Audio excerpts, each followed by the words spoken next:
Hello, नमस्ते। मैं बनारस अभी पहुंचा हूँ। मेरी फ्लाइट बहुत लेट हो गई थी, पर पहुंच गया। अब इसमें कुछ नहीं कर सकता हूँ। इन लोगों ने जब का मुझे टाइम दिया था उसी टाइम मैंने पहली टिकट ले ली, पहली फ्लाइट मैंने ले ली थी, पर थोड़ा फ्लाइट लेट हो गई। इसकी वजह से मैं 4 बजे उससे नहीं मिल पाया,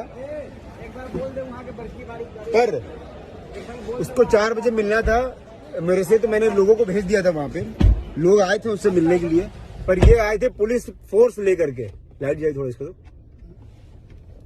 ये आए थे पुलिस फोर्स लेकर के।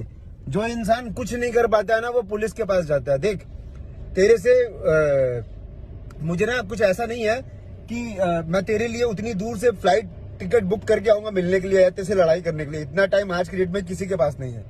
पर तुझे तेरी औकात दिखानी थी कि तू ना अपने बाप से मत लड़ा कर। बाप से तो फिर भी लड़ जाए एक बार के लिए, पर पवन भैया से या उनकी टीम से ना थोड़ा दूर रहे और 10 हाथ की ना डिस्टेंस बना के रख। वैसे मैं आ गया हूँ बनारस, अभी से 2-3 दिन तक यहीं पे हूँ। तेरे को फिर अभी से लेकर जब भी तक जहां पे भी फरियाना होगा ना, आर पार कर लेना। और पुलिस क्यों करता है? और जब पुलिस खेलना होता है तो वीडियो पे इतना क्यों बोलता है? हाँ, 4 बजे तक जीएसपी मॉल में था, मेरे लोग गए थे, मेरे बंदे ने वीडियो कॉल किया, उसके सामने भी बोलता है कि पहले विशाल ने मेरे को बोला था कि पटक के मारेगा, इसलिए